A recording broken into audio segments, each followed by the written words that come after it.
Oh, hey Gunjan, how are you today? I'm doing amazing, really blessed, rocking every day. How are you, Charlie? Great. See, I love it when somebody comes in and just says, "Do you know what? I've had an amazing week. I've had a great time." I think it's something that we could all take a little bit of because as soon as you've just told me that you had a great week, I automatically felt so much better and felt more energized. Yeah. So I think that's going to kind of set the tone for today's podcast. This is going to be really fun. This is going to be I am blessed. I cannot be thankful to God. I have amazing friends and I have very good health at this age of life in my 40s, which is absolutely great. And I am I am really blessed. That's what I can say right now. Yeah. Really, really thankful to God. So for whatever God has given to me. So and I'm really thankful for this podcast as well. Oh, thank you. You're Well, let's start with a little bit some daily habits because you don't get to what did you say in your 40s and have being super healthy, fantastic skin by the way. People who's listening can't see fantastic skin. yeah. Uh, Without some daily habits. So tell me, how do you like your coffee in the morning? I love to have my coffee with a collagen scoop in the Ooh. morning, okay, which is the secret behind because it actually, if you start taking collagen within 6 weeks, you will see the fine lines going away. So that's the biggest secret I have. Okay. I knew. Literally just said fantastic skin, and then you come in at me with the collagen. I'm like, knew it. Just makes Yes, sense. Daily that's habits. This is why we ask the question every day. daily habits, and I would so end with at least 12 to 16 hours of fasting. So there is a gap of 12 to 16 hours, Yeah. uh, So you know. let's get some numbers behind this. I love asking. I love Mhm. asking daily habit questions. So when do you stop eating? When do you start eating? I usually do not eat after 8 p.m. Mm, Okay. Usually once it's get dark, I don't eat much. yeah. Okay? Yeah. I think the last meal I will have is like with 3 or 4 raw eggs with a vanilla protein shake. That's my Hmm. usual dinner with no carbs at all. Okay. And Hmm. then I get up, I go for a walk, which is kind of a cardio, and then I come back and then I have my coffee and then coffee with collagen in it. Yeah. And when did you start doing and introducing some of these habits? I started this in 2017. Okay. Right. I was like really obese. I lost about 25, 30 kgs, and it was my friend who got me into this. And I'm really blessed for his guidance. And I think a lot of people who started with me just left it uh, because they were motivated, but they were not disciplined. Now, there's a difference between what motivation brings you in life and what discipline brings you in life, right? Correct. Very So, correct. discipline is a lot of consistency. It's been 7, 8 years now, and I look as it is. I was looking in 2017, so have not been able to reverse my age, but definitely I've been able to stop the aging. Okay. And, uh, Yeah. it's fascinating. It's a similar thing to myself. I wasn't on a path to have a fasting kind of cycle. Yeah. I just started working with my nutrition coach, and we really focused just on daily Yeah. habits and daily and like identity and things. And somehow ended up falling into just a very natural routine where I Yeah. tend to stop eating around 9 p.m. and then I'll only start eating around 12:30 p.m. Yes. And the only reason why I might shorten it to 12 hours is if I've done a high volume of training the night before, and then I'll start eating around 10 a.m. And because females, Yeah. people who don't know the science behind it, females don't need to fast as long as males. There's a bit of a difference between that. So I just almost have this like flexible window, and just it works so well. Just feel like I have so much more energy, very much like that 4 p.m. slump. The only Yeah. reason why I'll have a 4 p.m. slump these days is if I've not drank enough water, which is a whole different subject. Yeah. And I think what I think you said it right because for males it's a different thing, and for females it's very different. Okay, so for males, I think the superfoods are like watermelon, collagen, a lot of celery, eggs, a lot of beetroot, and then a lot of L-arginine, and a lot of protein shake when you get up and when you sleep. Okay, and your regular multivitamins and fish oil. I think if you look at even the supplement stack is very different from females. Okay, so we need something else because of the way we are designed, and I think a lot of people just mix it up. They don't just go okay, and watermelon, grapes, and what else, and guava to clean the arteries. Okay, so I think I just make sure that all these things are aligned. Okay, yeah. And this is not what today's podcast is about. We're not going to go on to about our kind of health, but I wanted us to at least explore it a little bit, because really what we're going to be talking about in today's podcast is systems, is the daily habits of our business, of our technology, of our marketing and sales. So before we really get into the nuggets and really get into the really amazing stuff right at the end of the podcast, first tell me, what is it that you do and why do you do it? Okay, so I run a consulting firm, okay, and my main objective is to take this consulting firm on the next level, okay. It's mostly services. I'm still looking for my $1 billion idea on the product side, okay.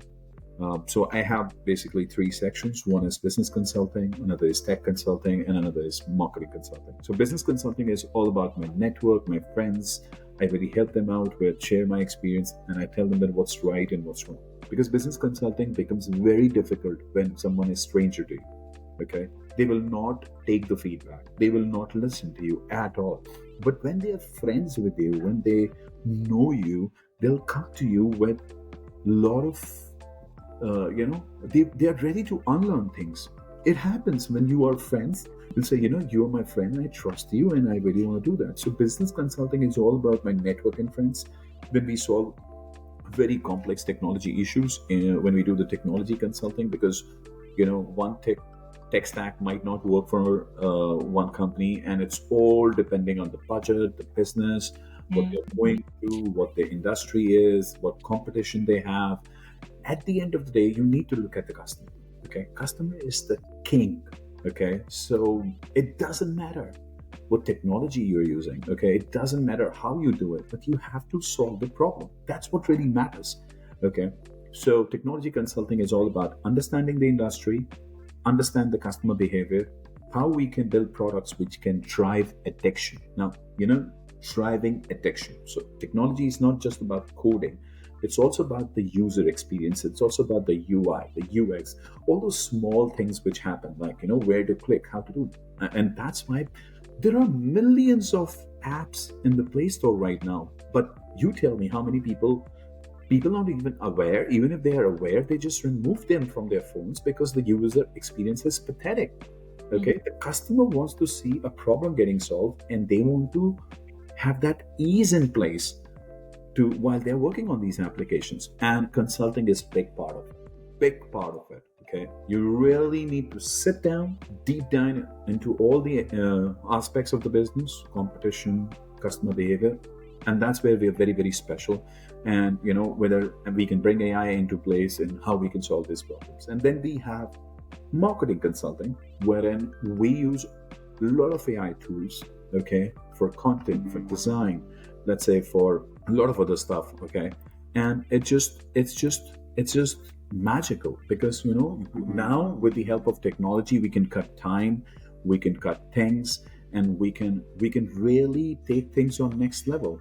Okay, can you just give me 1 second? I need to shut up the phone. Okay, so marketing consulting is really, really special because now with these AI tools in place, you can make quick content, you can make quick design, but you need to understand, is it really working for you? Because if everybody starts using AI, it gets oversaturated. Okay, you cannot play the game of quantity. You have to really play the game of quality, and you really need to be very, very impactful. Okay, of course, it's saving time.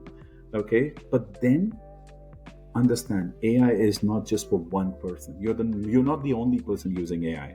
There are millions of people who will be using AI, so they have the access to it.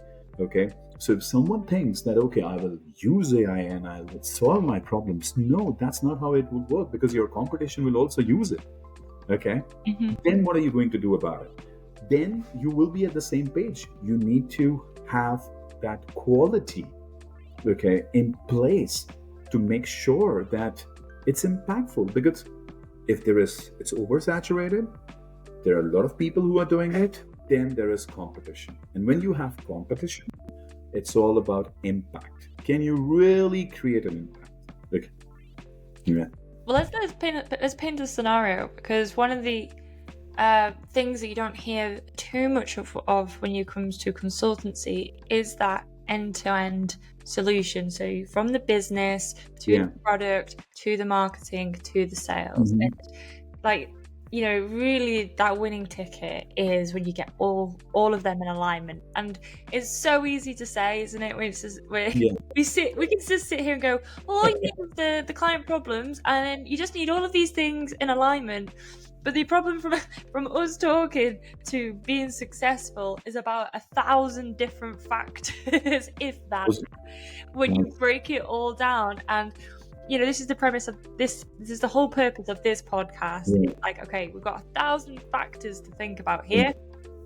We know roughly what we need to do from a top level, but let's paint a picture now. I like to do some story time. We've got a first-time SaaS founder. So they've done the easy bit in business, and that's they've thought of the idea. They've thought of wouldn't that be exciting? So they're at the start of the journey. They might have some skills already in setting up and starting a business. But I want to ask you, if you're advising them and they've got, let's say, even 50k budget or 100k budget, so keep this small, but they do have some level of budget and resources to get this business off the ground. When we talk about the business, the product, the marketing and sales, what's the top 3 things that they should be focusing on? And I'm going to follow this up with, what's the 3 challenges that they need to be aware of when growing and scaling that business? Time to market is very important, okay? Because if you want to do something in 6 months and you want to follow the organic process, then you're on the wrong path, okay? If you want to sell, you need to understand. Yeah, because, you know, if someone comes to me and says that I have 3,000 people on my LinkedIn account and I want to grow them to 25,000, but I will not use any paid marketing, then I'm out. I'll say, sorry, LinkedIn needs money. We all need money, and you need to be practical about it. If you want to kill the time to market and you just want to increase your followers or you want to reach to more people, you need to pay money. Okay, it's not coming to you, because time to market is everything. If you say that, okay, I have time, the next 2 years I have, okay, because my product is getting developed, you know, it will take some time and I have the time and I want to do it organically. We want to have both the processes in place, organic and inorganic. Fantastic. Because it's not about just spending money. It's also about, do you understand the basics, okay, of marketing, okay? If you don't have the right education, right budgets, and patience, then I'm sorry, this is not for you. And for me, making money is secondary.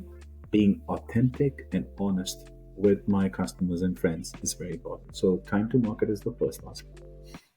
Okay. Second thing is, belief system. Okay. Whatever you have believed, like whatever you have built so far, okay, do you really believe in it? Okay. I see, people make products and they think that they have made a time machine which will automatically sell.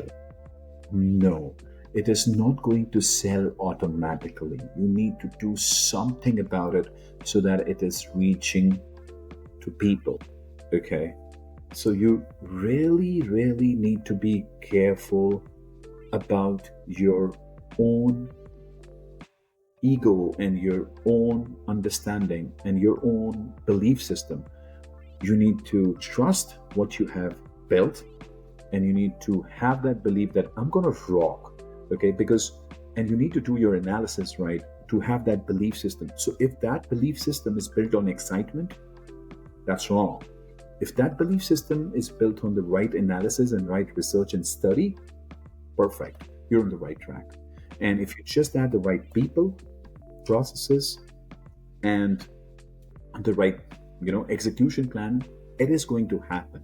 But it all starts with the belief system. If the top leadership is lacking with belief, when someone is asking, like someone is raising questions to them, like about the product or about the business plans, if the belief system is shattered, you're shattered. It's not going anywhere. So first is the time to market, understanding the belief system. Yeah. And if I may, there was I literally heard this the other day, very timely, from Ed Sheeran. So Ed Sheeran, world famous artist, singer, etc. All came out of Sussex, England. And he was saying when he was 17, 18 years old, all of his plans were going off to university, college. All of them were either getting their first jobs, and they were all getting like their first paychecks or kind of income. And he wasn't. He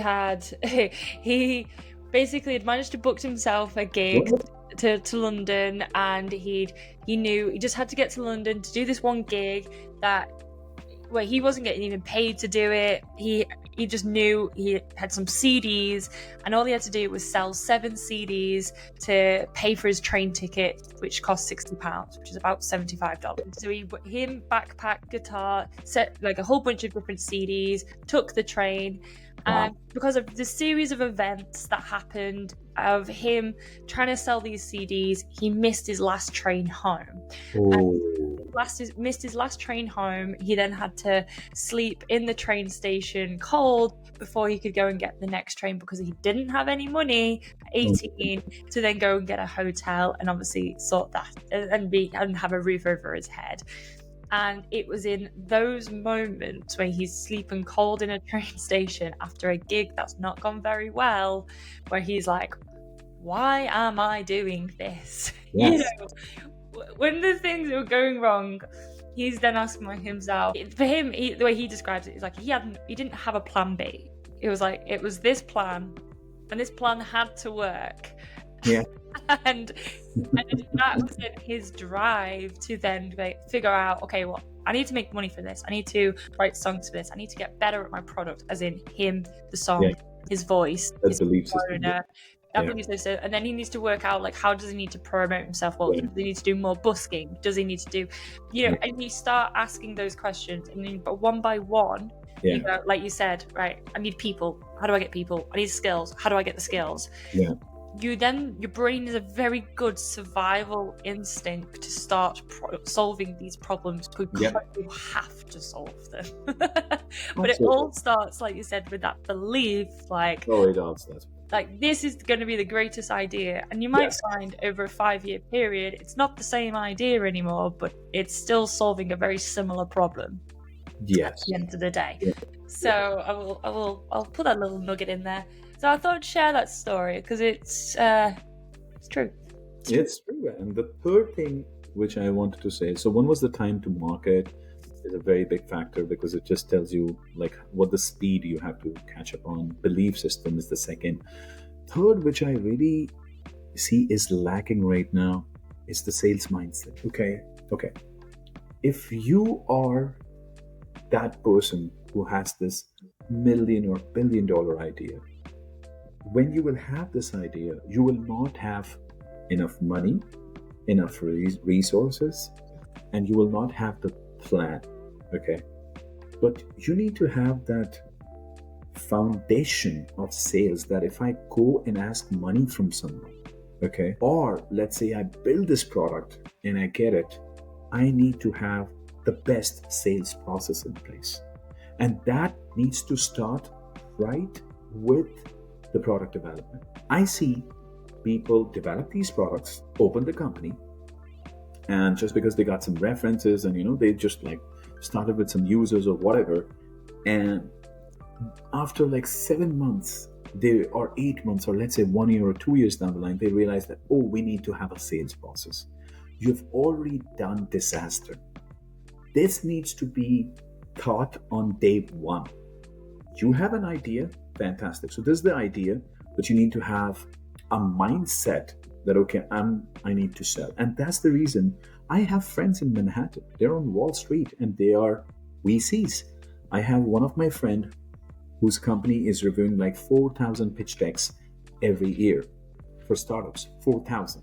That's a lot. Remember, if we only we work technically 180 to 200 days. So divide 4,000 by 200. That's a lot of pitch decks per day. Yeah, they have a large team. They have a large team who reviews the pitch decks and everything before they actually take it further for money. So one of my friend, he told me that, Gunjan, one of the co-founders need to be from sales. And that was like the eye-opener for me. That because a lot of these product companies and a lot of these businesses, their owners are technical. Okay, so they're from the engineering side, or they're not from the sales side. So what happens is you take the money from the investor and then you rely on other salespeople to design your processes. No, that's a disaster. They can execute the sales process which you have built. If you are not from the sales background, there are a lot of issues you will face. First, you will not be able to design the sales processes. Second, you will not be able to answer your investors as to how the money will come back, when it will come back, and at what volume it will come back. So you will have no idea. That is going to shatter your confidence. And once your confidence is shaky, your investors are out. Yep. If your investors are out, your employees are gone. No matter it's a great idea, but you don't have the investor and you don't have the people because you lacked with that experience. It's so true. We've said it time and time again on the podcast, and I will say it again because you can't say this one enough. You can always tell between the first time founder and the second and third time founder by how they pitch the product. Yeah. Now, a first time founder will be vulnerable to be saying, I built a platform. The VCs will know that straight away and automatically they're out. A second time founder, a third time founder they'll say three things. They'll say, we're here because we solve this. This is our mission to solve this. Second, we have X number of users over X period of time because we've sold this YZ. Because they know distribution of the product is going to far outweigh the product itself. And then third, they might then say how good the product is, because they might say, well, yes, we got 1,000 users over a 6-month period on the platform for our sales, and we managed to have a 95 retention rate. As soon as you see 95 retention rate, we know, right, the product's there. Automatically, you've set yourself apart from those 4,000 people. So I will share some of the key secrets of how you can get investments. Fantastic. Great question. The number one question, so many, I'm going to say SaaS, are looking to get from VCs. So okay. Carry away. First thing is, the product needs to be extremely, extremely addictive. If someone tries using it, they should not be able to get off that product. Even though you have competition, but if you are absolutely amazing in driving addiction, you're going to get retention. You'll get consistent revenue. Those customers will not leave your product. Point number one. Second, which I just highlighted, that one of the co-founders need to be from sales so that you can design your sales processes and you can tell how the ROI will work. Okay? Right? Third is, you need to understand, if you close a sale, you cannot hang around for more than 6 months for the money to come back. If you've closed something, that's a payback period of 6 months where you need to have the money in the bank account. Okay, if you're not doing that, your investors will feel like they're a bank and they're getting loan for a very long period of time, and that's going to kill their confidence in you. Yeah? Yeah, absolutely. What's the number one killer of a business is cash flow. Cash flow, absolutely. And the fourth thing is the customer behavior. If you don't know your customer behavior, if you have chosen customers who don't have the money, they don't have the money and they have this weird behavior of not accepting that product. They're lousy, they're lazy, and it's going to take a lot of money to change their behavior, their habits. Okay, so ideally you should not go. If you want to go, then you need to tell about the customer behavior to the VCs or to the investors so they know that it's going to take another 5-10 years. But in today's fast space, do you think you have those patients? I mean, like, you have an idea. No. You know, if your customers are not buying, they're not ready to buy that, their income, you're in the wrong demographics. Okay, someone else will do something special more than you. Okay, so you will be out. So these are four basic things drive addiction. Have one of the co-founders from sales. Have a good payback period when you close sales, and make sure that you know your customer. If you don't know your customer, you can't design anything. Marketing, sales, customer service, because you really don't know your customer, and you will suffer. And investors will see that this is not a scalable business, and they will be out and they will not be interested. Absolutely. And again, so funny as you're talking, currently in a very similar project at the moment that just encapsulates all of this practice. You know, I love a good story to really represent what we're talking about here. So they're a manufacturing firm in Canada. Okay, they're in their own niche already because they do herbal products, basically. So that's kind of niche at the moment, but really, when you look at their business of like, we're trying to look at the business and go, where are opportunities for them to grow and scale? Okay, so they have a whole product range of 200 products. That's a lot of different ways we could go for opportunities here. Now, if I cut a long story short, through understanding the product range. So this is where let's call it the technical person. It's the technical person because it's in compliance, it's in medicine. X, Y, Z. But this is the difference between the technical person and the sales and the marketing. When I then look at that product range, I'm then thinking, okay, one, we know the product's fantastic, but two, out of that range, who's got the money to spend on this product? Who's got the greatest pain to spend on this product? And finally, who's in a growing market and growing demand for this product? Exactly. Now, we took 5 products that had all the compliance and distribution was sorted, because that's always going to be a roadblock and hurdle. So the red tape, tick. We had 5 products left.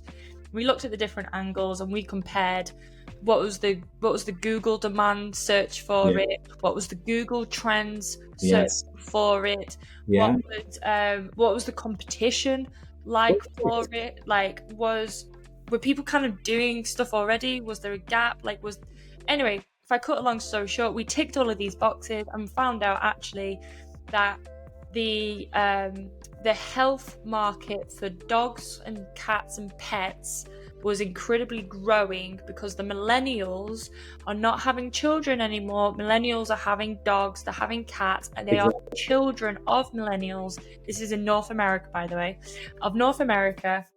And so they want to buy medicines, they want to buy health cares, they want to treat their pets very much as their children and care for them. And so this product helps specifically UTIs in dogs and cats. And the Google Trends for this product, and you people who are only listening, was going skyrocketing up with an incredible velocity over the last 3 years. We looked at the competition. There's nothing premium on the market. Everything is very medicinal.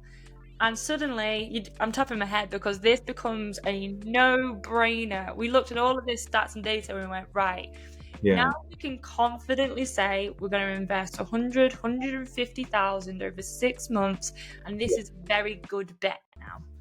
Yeah. Easy. Yeah. Done, you see? And we've not wasted a penny yet. We've not spent a penny, and we've already eliminated a whole bunch of uncertainty and risk that could have stopped us from being successful. Yeah. I think, Charlie, fantastic. I love that story because, it tells that how detailing is important. You know, people, like when they have these products, they just focus on products, products, products. No, sit with your marketing team, do the research. What keywords, what analysis, like you need to go through. And these detailings are coming like, let me get the product first and then I will see. That's the worst thing I hear from people. Oh, let me get the product launched. Why you're even launching the product? You don't know where to take this product. You don't know where your customers are. You're being funny. I mean, like you can't do this. That's weird. I mean, like day one, you're starting, you have an idea. Think from the marketing perspective. Okay, if you don't have that sales and marketing mindset, you're gonna ruin everything. Don't do that. I mean, like, okay, you're playing with someone's money, you're playing with someone's career, and you're playing with your customers at the end of the day because there is a great product, but you never thought about how to take it to the market. Worst. There's so many stories of entrepreneurs who have struggled in an endless cycle of the same things for 10, 20 years of generally making 20k a month is usually is a ceiling for many people with a product, and it only takes really developing the product offer or the service offer and the framing of the messaging that can take a business from that 20k to 100k very, very easily. And if anybody's listening, the reason why I want to kind of point it out and bring it out, because when you're stuck in that endless cycle of 20k, and I've been there myself, so this is why I know it, you can feel crap, you can feel terrible because you think, is this me? Am I terrible at business? And it's not. It's like, no, you have developed a great product. You do know your expertise. Yeah. Just not worked on that communication of the product yet. Exactly. And in 6 months, you can dramatically switch that around, for sure. Absolutely. Absolutely. I mean, like, this is how it needs to be. And I'm thankful to you for asking these questions, because if anybody is listening to this podcast, they're going to save a lot of money and time. And one last thing, which I really want to highlight over here, that if you think that you have a great idea and you'll go to the market and get the money, you're heading towards a disaster. This is not how it works. Everybody has the idea, but people want to see your execution. People want to see your skin in the game. If you don't have the skin in the game, investors are not working with you, and even your employees will not work with you, okay? Because you don't have the real skin in the game, okay? So you need to have a product, you need to have users, and you need to have some revenue in place before you start asking money from people, okay? So you need to arrange it somehow you need to arrange. We need to do that. Goes back to our earlier point of belief. you believe in yourself, you will figure that out. Even like people don't want to spend a single penny, but they talk about millions and billions in all these meetups and conferences. They're just like, what the heck? You have not even worked. Forget about the money, because even if someone gives you the money, you need to work. And people have not seen your work. Do you really want people to give money to you? Do you really want someone to leave their job and work with you without seeing what you are capable of? Is it fair? So, and then people like, oh, you're being negative. I said, no, it's not being negative. I'm just being practical. Yeah. A lot of business is very much numbers, and some numbers and a bit of sweat and a little bit of luck when opportunity and experience collide. Yeah. So, but I want to just really sit on this final point of skin in the game, because I'm certainly grateful that it's a narrative that was always preached to me by my dad. So my dad's always been my business partner and business mentor, and he's very, from the very day one that I've ever wanted to build my own businesses, he said the best clients will always be the clients who've got skin in the game. Exactly.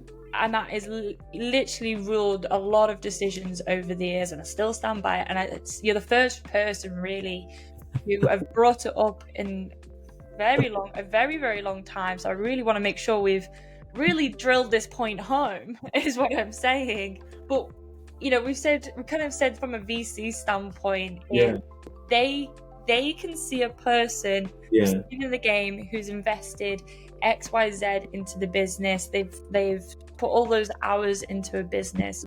What is it about those signals that makes a person so investable? Energy. So if you have something wrong over here, if you're playing a short game, it will reflect in your energy. Okay. So energy is everything. It all starts with the energy. Okay. Right. And okay, so let me start this. So have you seen this, Charlie, that someone passes by and you say, oh, you know what? I don't want to talk to this person. Yeah. You just assumed without even talking that, it's the energy. Okay. And when you have, when someone passes by and you say, you know what? I really want to talk to that person. He looks very interesting. I will go walk up to her or him and, I'll talk to him. Why? You're making that assumption without even communicating. Has it happened, Charlie? So if you want a funny story, when I just need to make sure. Just give me 1 second. I'll be right back. Okay? Is that okay? Yeah. Yeah. Maybe I'm really excited to listen to this story. Okay. So funny story. When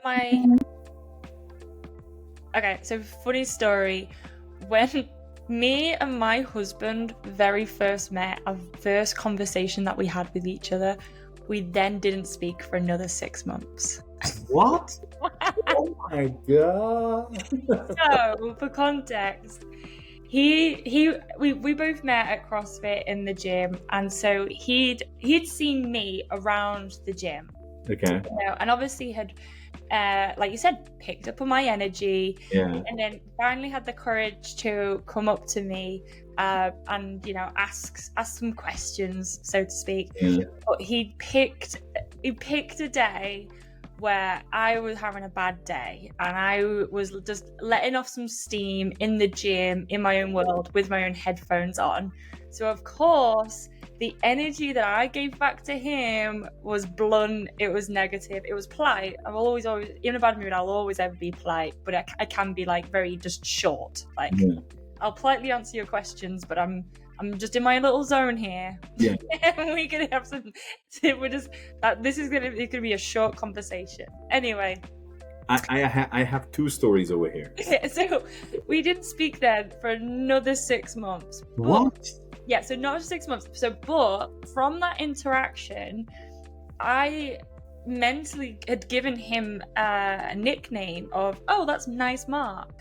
He hates the nickname because no guy ever wants to be called nice, but it was more, I just had this perception of this person that he was just a really nice, really lovely, kind of persona. And sure enough, then I obviously got to know him, and he has the biggest heart of gold. Oh.